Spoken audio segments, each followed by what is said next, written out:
Hello, everyone. I hope you are all doing well. I just found out this morning that the James Bond producers have been bought out by Amazon. Yeah, Michael G. Wilson and Barbara Broccoli will not be producing any more James Bond movies. And this is pretty freaking crazy. I guess I should have seen this coming because there's been a lot of tension between Amazon and Barbara Broccoli and Michael G. Wilson on basically where to take the series or franchise forward.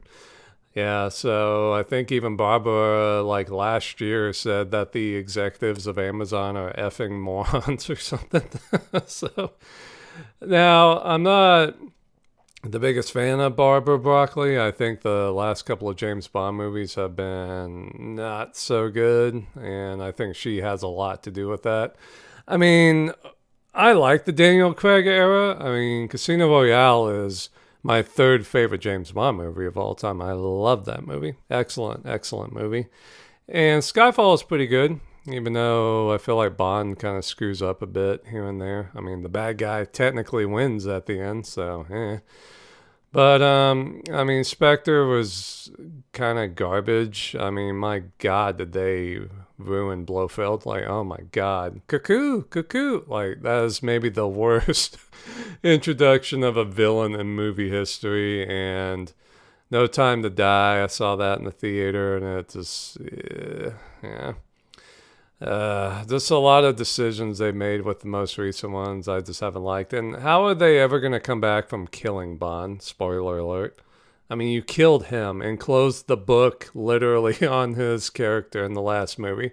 So, I mean, Barbara can call Amazon a bunch of effing morons, but I'm like, honey, you're the one who killed him. Like, I mean, what was your plan? I mean, I'm fine with them ending it because modern Bond in the modern world just isn't really rocking and rolling for me.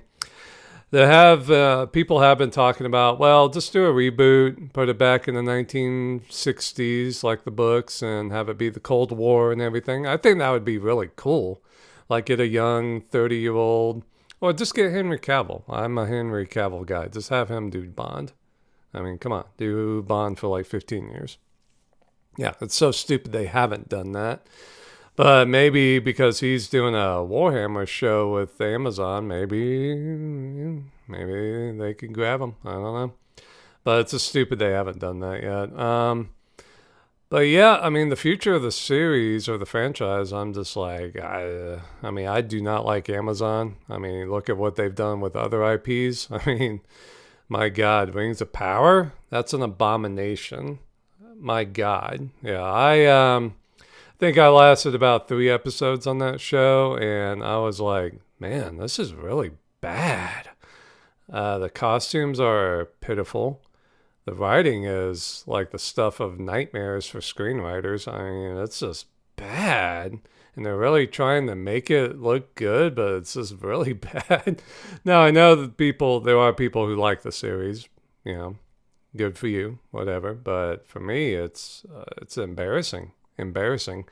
And for the amount of money Amazon has spent on that series, I mean, they're not making that back. Nobody's watching that show.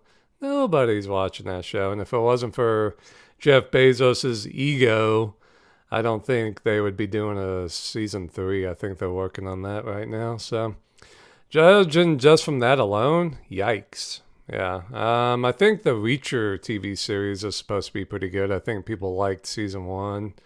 Season 2, I think, was supposed to not be as good. And everybody was liking the actor who plays Jack Reacher, but I think he went on a rant last year, and so he kind of burned some bridges with the fans a bit. So I don't know. That series is probably done after 3 seasons. But I mean, that's one problem too with the streaming services. Their shows do not really last that long. I mean, I was surprised what the hell is that show called? The Marvelous Mrs. Mabel or whatever. I was surprised that lasted 5 seasons. I was like, wow, that's pretty long for a TV series on a streaming service. I mean, Netflix, their average shows are like 2 or 3 seasons. So, you know, they don't do the long haul here.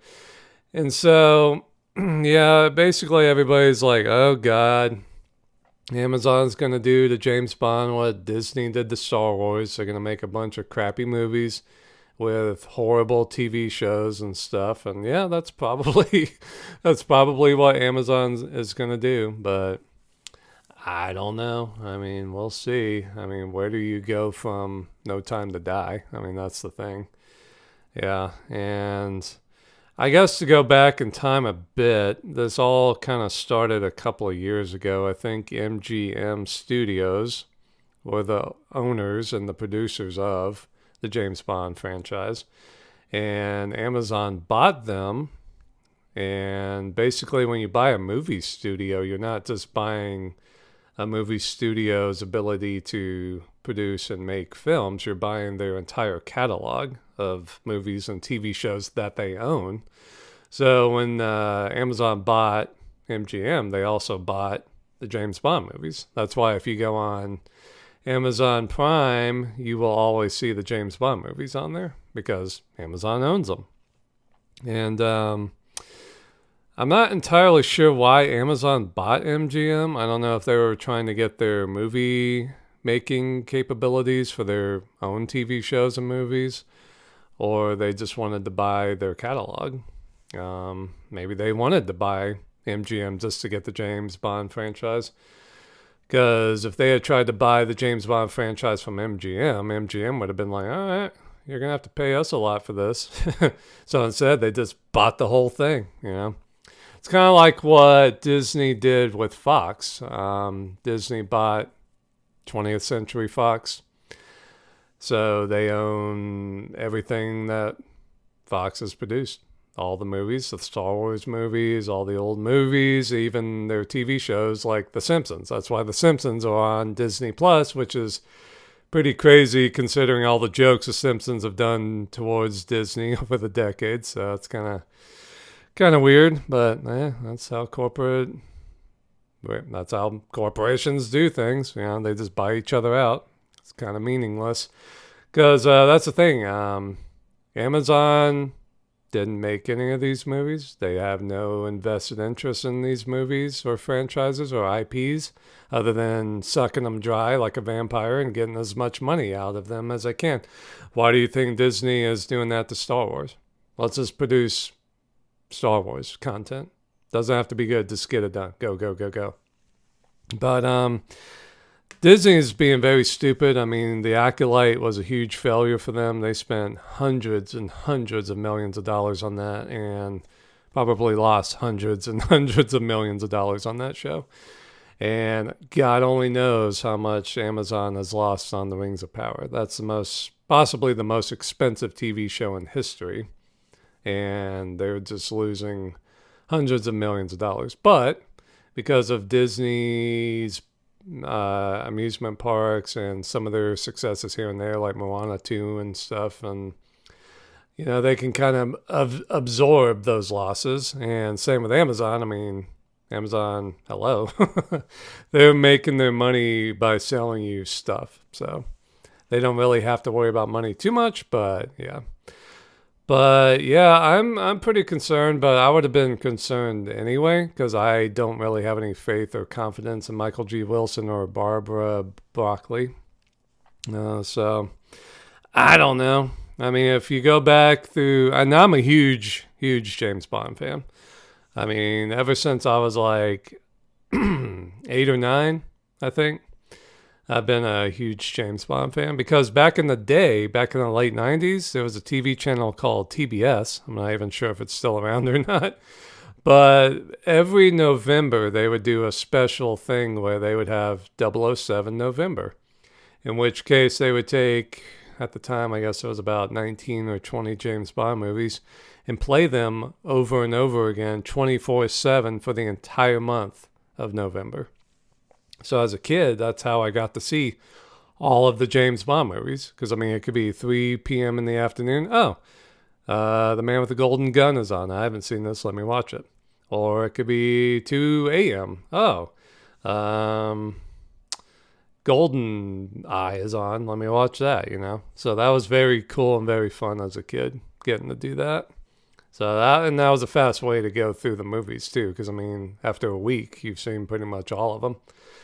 So that's how I became a big James Bond fan, and I learned the trivia from just watching the movies and all of that, and the gadgets and the cars and the Bond girls and all of that. So yeah, I've been a huge James Bond fan. Of course, the video games too. I mean, GoldenEye, come on. Yeah, geez. Yeah. I mean, how legendary a game is that? That's probably top 50 video games ever made. And that was another thing too. Barbara Broccoli was not a fan of the James Bond games. She pretty much put the kibosh on them about 15 years ago or so.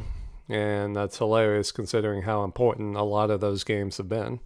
Now, I actually own a lot of the older ones, like, what was that, Agent Under Fire and Quantum of Solace. And I mean, some of them are okay. Like the newer ones weren't that good. Like the remake of GoldenEye wasn't that good. 007 Legends was, but Quantum of Solace was really good. I was really enjoying Bloodstone. I think the disc I got for the game is kind of screwed up, so the gameplay was kind of weird. But I played about half an hour, and it was really good. I need to actually go back and play that game again. What else? You know, just a lot of the James Bond games with Pierce Brosnan, and they even did a From Russia with Love video game with Sean Connery. I mean, their gaming department has been very influential and very good too. It's kind of like LucasArts, you know, very, very good at keeping the series alive and stuff, you know, and keeping it hip and fun too. And I mean, what are they going to do with that? I mean, it's just Amazon. I just don't know, man. I don't know. But I wasn't really digging what Barbara Broccoli was doing anyway. So yeah, it is kind of sad too because the James Bond franchise has been headed by a Broccoli for since the beginning. I mean, it was Albert Broccoli and Harry Saltzman were the original producers who bought the books to make Dr. No, and they made a fortune off of those movies. Yeah. And when Harry Saltzman basically made some bad investments and he had to sell his ownership or co-ownership to Broccoli, and then basically Cubby Broccoli became the head of the James Bond franchise, the producer and all of that. And so when he died, his daughter, Barbara Broccoli, and his stepson, Michael G. Wilson, took over. They took over in the late 90s. I want to say maybe like Tomorrow Never Dies or something like that. That was probably the first one. Well, I think GoldenEye was like the first one where Cubby really took a back seat. Because with like the Timothy Dalton ones, he was letting Barbara kind of get her feet wet in the producing field and all of that. Michael G. Wilson had been involved for a long time. Like I think he was even writing screenplays for the James Bond movies back in the 70s with the Roger Moore movies. So he had already been pretty well experienced. But Barbara, you know, being the daughter of Cubby Broccoli, you know, she had to carry on the family legacy. So for them to sell out to Amazon, that's, yeah. In fact, here, let me look at the post I saw on Instagram. Let's see. Since his theatrical introduction over 60 years ago, James Bond has been one of the most iconic characters in filmed entertainment, said Mike Hopkins, head of Prime Video and Amazon MGM Studios. We are grateful to the late Albert Broccoli and Harry Saltzman for bringing James Bond to movie theaters around the world and, just corporate bukkake talk there. They just bottom out like pirates pretty much.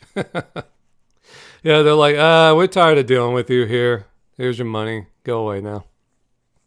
Let's see. Michael G. Wilson said, with 007, my career spanning nearly 60 incredible years, I'm stepping back from producing the James Bond films to focus on art and charitable projects.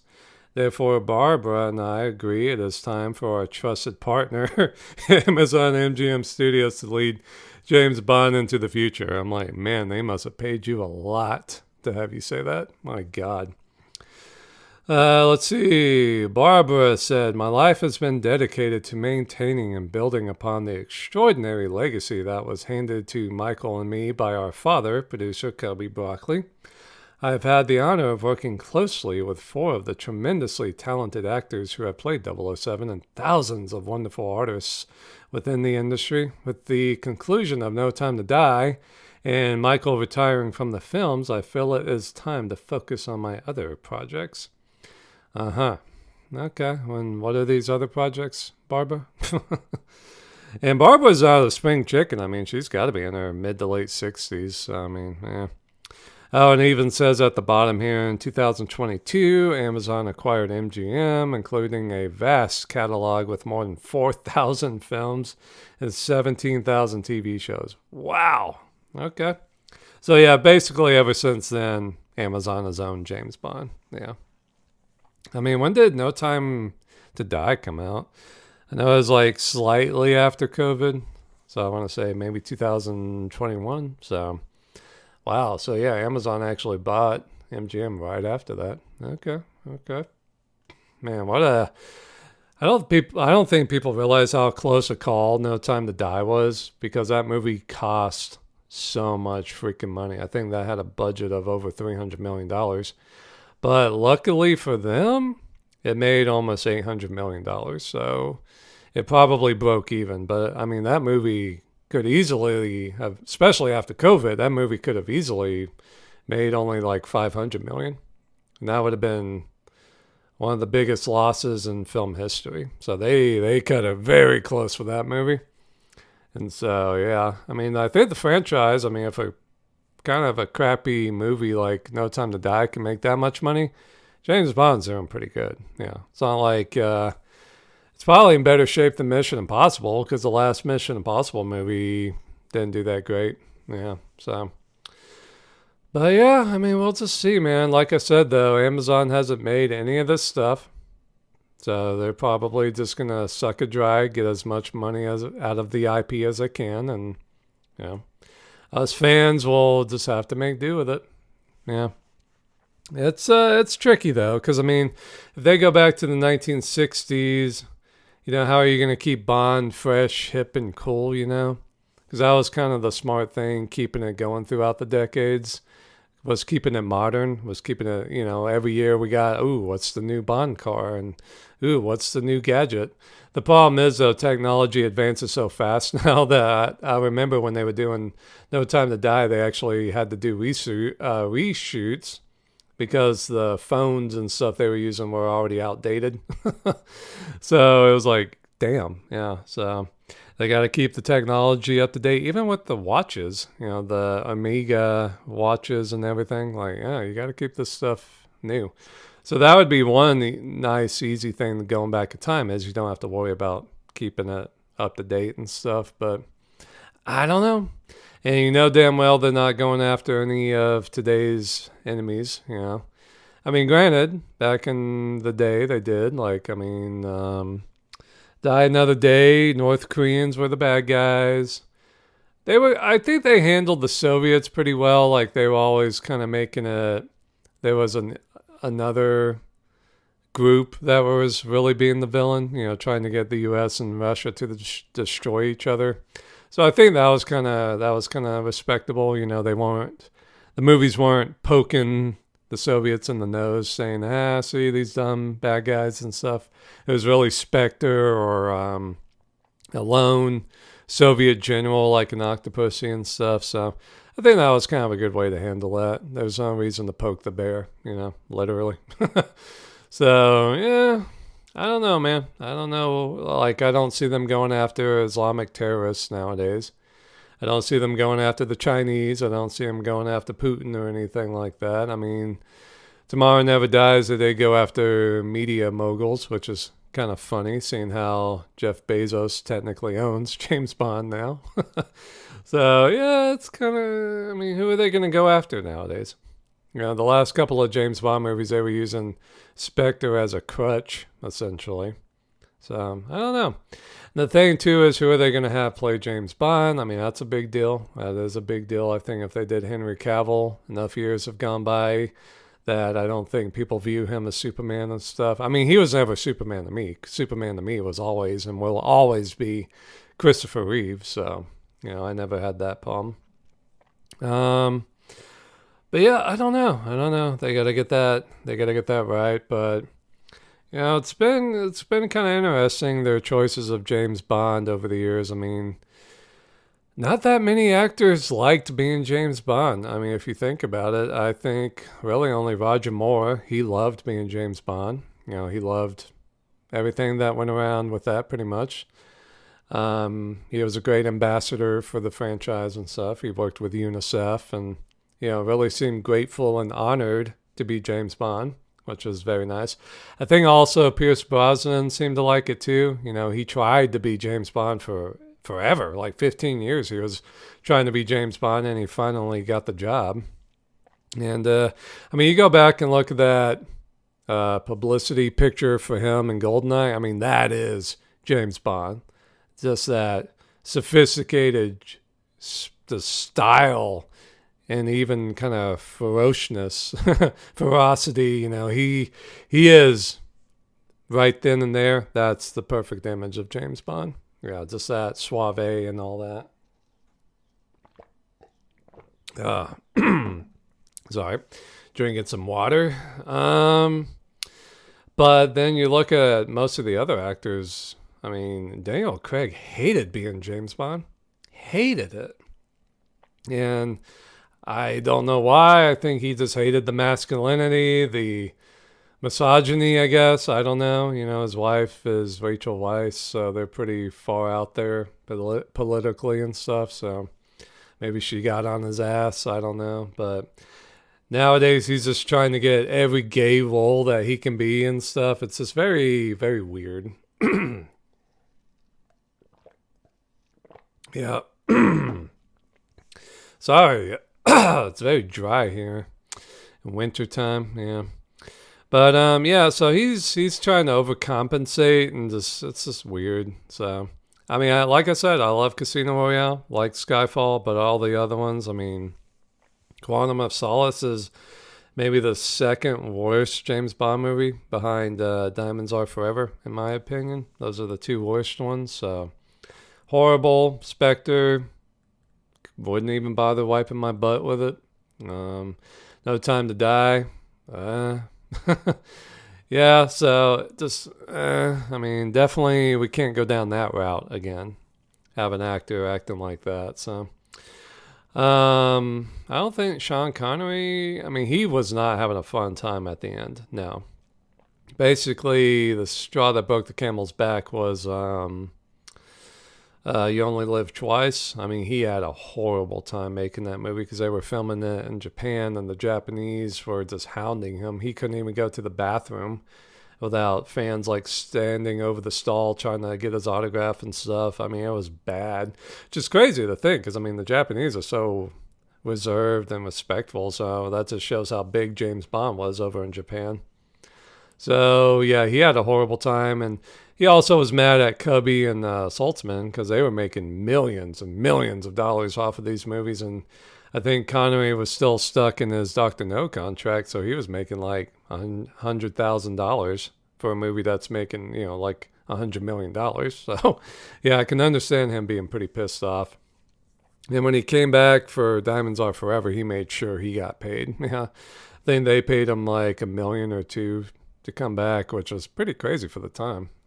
But to Sean Connery's credit, he, I think, donated that check to the Scotland film industry. So that was pretty nice on his part. But, you got to remember, back in the 1960s, if you're getting paid $100,000 here or there, you're doing pretty good. So, yeah. But still, that was pretty cool. So I think he was pretty respectful to the franchise and the series. He always went to the premieres and stuff. But, yeah, I think by the end, he was not enjoying it. And also, George Lazenby, according to him, he basically just quit after the movie came out.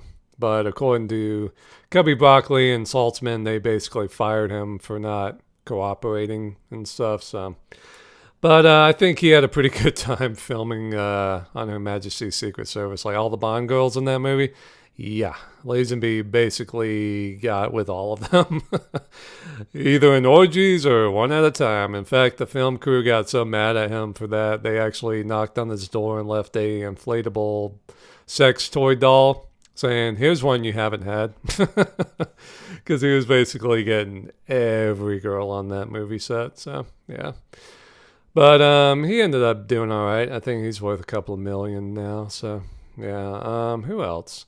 Timothy Dalton, I think he treated the movie very respectfully, the character very respectfully. He's possibly my favorite James Bond. I mean, I think he really did a good job. And he's a fine actor and really did a good job with his stunts and everything. But I think just the pressure of being Bond and just all the interviews and just having to travel the world and just be the face of an IP, having to be the face of a clothing line, a watch line. Just, I mean, that's a lot of pressure being James Bond. Like, not just being an actor, showing up to set on time and doing your job. It's also being an ambassador to the fashion industry, to technology, to cars, to everything, pop culture. So I think he said when he saw a billboard with Pierce Brosnan's face on it for Goldeneye, he let out a big, thank God I don't have to do that anymore, a big sigh of relief. So yeah, I don't think he enjoyed it too much, but at least he was respectful to it. That's my big problem with Daniel Craig is I'm like, dude, you're worth hundreds of millions of dollars now because you were James Bond. Show some respect to the industry. Show some respect to the character. Show some respect to the films. Show some respect to the fans. Like, my God. Be grateful. So, yeah, they definitely got to knock it out of the park with the next James Bond actor. But we'll see what happens. But, I mean, this is a big end to an era, man. I mean, the Broccoli's have been producing James Bond for, what? I think the first one's 1962. That just turned 60 years old a few years ago. So, no more. So, we'll see. I mean, I wish I could get in there and, run the franchise. I would do a good job, I think. We gotta re-release the movies in theaters, get the fan base going again. Hey, let's have some toys. Let's have some cool merchandise that isn't $900 to buy, the cars and models of the cars and stuff. Hey, let's tag up. Let's, get the books out there again because the books are getting kind of hard to come by nowadays. I know that's a different company, but hey, let's get together here and let's get some comics going. The comics were actually doing pretty good, but yeah. But, let's get the IP rejuvenated. Let's get a video game in production. Let's get Henry Cavill. We'll make a movie in about 3 years. Let's get people excited for James Bond again, Will they do that? Doubtful.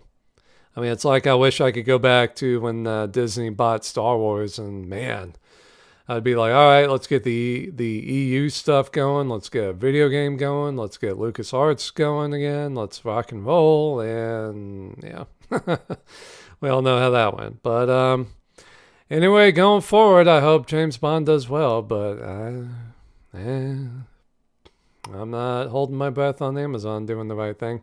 Thank God Amazon did not do Conan. Oh my God. Yeah. I can't imagine how bad that would have been, especially in this day and age with feminism and stuff. Like, oh my God.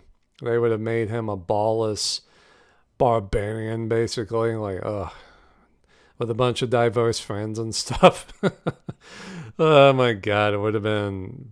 Can you imagine Conan the Barbarian 2024? Oh, that would have been. Ugh. But anyway, we'll see. We'll see what they do with the series. But I'm kind of okay with James Bond being done. Like, just leave him alone. I'll always have the movies. I'll always have the books. I'll always have the video games. I'll always have the memories. So I'm okay with it being left to the past.